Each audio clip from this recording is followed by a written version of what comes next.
2018스 724 양육비 청구인 상대방 이유의 여지를 말씀드리겠습니다. 법률상 부부였던 청구인과 상대방은 사건 본인을 낳은 후 1984년 이혼하였습니다. 청구인은 이혼한 때부터 약 32년이 지난 2016년 상대방에 대하여 미성년 자녀이던 사건 본인을 단독으로 양육하며 지출한 과거 양육비의 분담을 구하는 심판을 청구하였습니다. 원심은 이 사건 청구가 사건 본인이 성년이 된 1993년부터 10년이 지난 후에 제기되었으므로 과거 양육비와 관한 권리는 이미 시효로 소멸하였다고 판단하였습니다. 이에 대하여 청구인이 재항고하였습니다.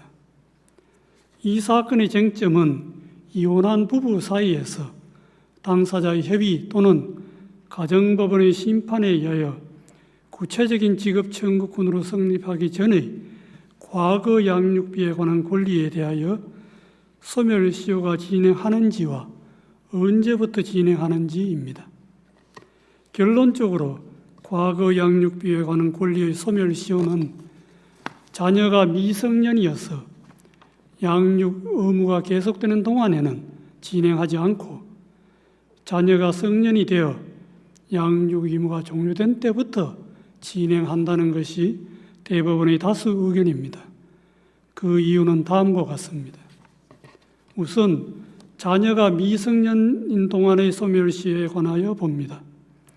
자녀가 미성년인 동안 과거 양육비에 관한 권리는 장래 양육비와 엄격히 구분되어 독립적으로 정해지는 것이 아니라 미성년 자녀가 성장하는 동안 변동할 가능성이 내재되어 있는 장래 양육비와 상호 조정되는 과정을 거쳐 그 내용과 범위가 합리적으로 정해질 수 있습니다.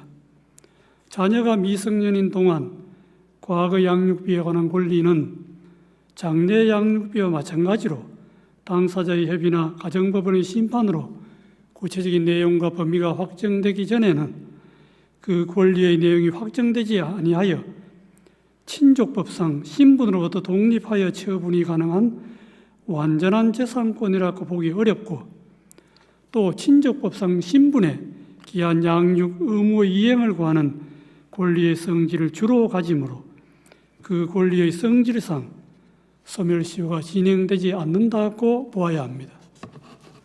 자녀가 미성년인 동안 과거 양육비와 관한 권리는 장래 양육비와 관한 권리와 마찬가지로 현재 또는 장래 양육의 필요에 제공될 수 있으므로 자녀가 성년이 될 때까지는 과거 양육비의 지급을 구할 권리에 대하여 소멸시효가 진행하지 않는다고 보는 것이 자녀의 복리에 부합하는 해석입니다.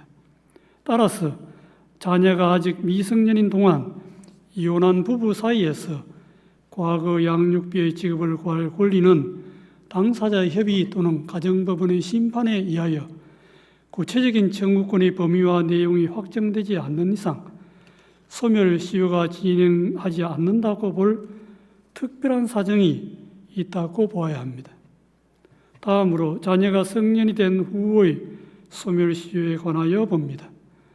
자녀가 성년이 되어 부모의 자녀 양육 의무가 종료하면 과거 양육비의 지급을 구하는 권리에 관하여는 자녀 양육 의무의 이행을 구한다는 특성이 없어지고 이미 지출한 비용의 정산 또는 구상이라는 순수한 재산권으로서의 특성이 전면적으로 나타나게 되며 이로써 그 권리의 내용과 범위가 실질적으로 정해진 것과 다름없는 상태가 된다고 볼 수 있습니다. 과거 양육비와 관한 권리는 자녀가 성년이 된 때부터는 당사자의 협의나 가정법원의 심판으로 구체적인 금액이 확정되지 않았다고 하더라도 친족법상 신분으로부터 독립하여 처분이 가능한 완전한 재산권이 된다고 할 수 있고 더 이상 친족법상 신분에 기한 양육 의무 이행을 구할 권리의 성질이 드러난다고 볼 수 없으므로 그 권리의 소멸시효가 진행한다고 보아야 합니다. 자녀가 성년이 된 후에도 양육을 담당하였던 부모의 일방이 언제든지 자신이 원하는 시기에 과거 양육비의 지급을 청구할 수 있다면 상대방은 일생 동안 불안정한 상태를 감수하여야 하고 시간의 흐름에 따라 증거가 없어지는 등으로 적절한 방어 방법을 강구하기도 어려워집니다. 이러한 결과는 소멸시효 제도의 취지에 부합하지 않습니다.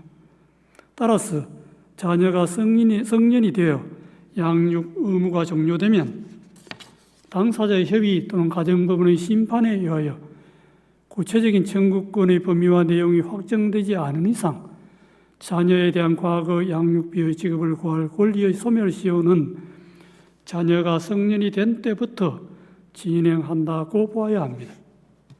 이와 달리 자녀가 성년이 되어 양육 의무가 종료된 후에도 당사자의 협의 또는 가정법원의 심판에 의하여 구체적인 지급 청구권으로서 성립하기 전에는 과거 양육비에 관한 권리에 대하여 소멸시효가 진행할 여지가 없다고 판단한 대법원 2011년 7월 29일자 2008스 67 결정을 비롯하여 이와 같은 취지의 대법원 판결과 결정은 이 결정의 견해에 배치되는 범위에서 모두 변경하기로 합니다. 이상의 법리에 따라 이 사건의 결론에 관하여 봅니다. 원심은 이 사건 청구가 사건 본인이 성년이 된 때부터 10년이 훨씬 지난 후에 제기되었으므로 과거 양육비에 관한 권리는 이미 시효로 소멸하였다고 판단하였습니다. 이러한 원심 판단에는 법리를 오해하여 재판에 영향을 미친 잘못이 없습니다. 이상의 다수 의견에 대하여 대법관 권영준의 별개의 의견과 대법관 노정희, 대법관 김상환, 대법관 노태학, 대법관 오경미, 대법관 신숙희의 반대 의견, 다수 의견에 대한 대법관 이흥구의 보충 의견이 있습니다. 대법관 권영준의 별개의 의견의 요지는 다음과 같습니다. 과거 양육비 청구권은 당사자의 협의나 가정법원의 심판에 의하여 심판 전에도 소멸시효에 걸리는 권리에 해당하고 그 소멸시효는 원칙적으로 양육자가 미성년 자녀의 부양, 즉 양육과 따른 비용을 지출한 때부터 진행된다고 보아야 합니다. 과거 양육비 청구권은 현재 또는 장래 부양의 이행이 아니라 과거 이행된 부양에 따른 비용의 상환을 구하는 권리로서 금전 채권의 일종이고 본래적 부양 청구권보다 강한 재산권적 성질을 가집니다. 과거 양육비의 청구가 가사 미송의 대상이라고 하여 과거 양육비 청구권의 실체법적 성질이 바뀌는 것은 아니고 소멸시효의 대상성까지 부정될 수는 없습니다. 미성년 자녀 보호는 양육비 지급이 제때 이루어질 때 더욱 잘 달성될 수 있습니다. 과거 양육비 청구권의 소멸시효 대상성을 인정하는 것이 제때 협의나 심판을 통한 양육비 청구를 하도록 촉진하게 되어 오히려 정책적으로 더 우월합니다. 또한 소멸시효 제도로 달성되는 공익을 균형 있게 고려할 때 양육자와 상대방 간의 법률 관계도 소멸시효 제도의 예외가 될 수는 없습니다. 협의나 심판을 아직 거치지 않았다는 사정이나 자녀가 미성년이라는 사정은 권리 행사의 법률상 장애라고 할 수 없습니다. 실무상 과거 양육비의 액수가 장래 양육비의 영향을 받아 산정될 수 있다는 점 때문에 과거 양육비 청구가 불가능하게 되는 것도 아닙니다. 대법관 노정희, 대법관 김상환, 대법관 노태학, 대법관 오경미, 대법관 신숙희의 반대 의견의 요지는 다음과 같습니다. 과거 양육비 청구의 법적 성질 등에 기초하여 과거 양육비 청구권에 대하여 소멸시효가 진행할 여지가 없다고 본 종전 판례는 타당함으로 유지되어야 합니다. 이혼한 부부 사이에서 미성년 자녀에 대한 과거 양육비의 지급을 구할 권리는 당사자의 협의 또는 가정법원의 심판에 의해 구체적인 청구권으로 성립하기 전에는 친족관계에 기하여 인정되는 추상적 청구권 내지 법적 지위의 성질을 가집니다. 소멸시효는 객관적으로 권리가 발생하여 그 권리를 행사할 수 있는 때부터 진행하는데, 추상적 권리 내지 법적 지위는 시효로 소멸한다고 볼 수 없고 구체적인 권리로 확정되어야 그때부터 소멸시효의 대상이 될 수 있습니다. 가정법원이 후견적 입장에서 한목적적인 재량에 따라 법률관계를 형성하고 의무 이행을 명할 수 있는 가사 비송 사건의 특수성을 고려하면 자녀가 성년에 도달하였다는 사정만으로 과거 양육비 청구권의 법적 성질이 이미 지출한 비용에 대한 정산 내지 구상이라는 순수한 재산권의 성질을 가진다고 볼 수 없고, 그 권리 행사를 구상권의 행사와 동일시할 수도 없습니다. 양육비 지급에 관한 제도적 정비가 부족한 우리나라의 현실에다가 자녀가 성년이 된 후에도 실질적으로 독립생계를 유지하는 것은 그보다 훨씬 뒤인 사회적 현실까지 감안하면 자녀가 성년이 되었다는 이유만으로 과거 양육비 청구권에 대하여 곧바로 소멸시효 법리를 적용하여 그 권리를 제한할 법적 정책성, 타당성 및 필요성이 있다고 볼 수 없습니다. 다수 의견에 따라 다음과 같이 결정합니다.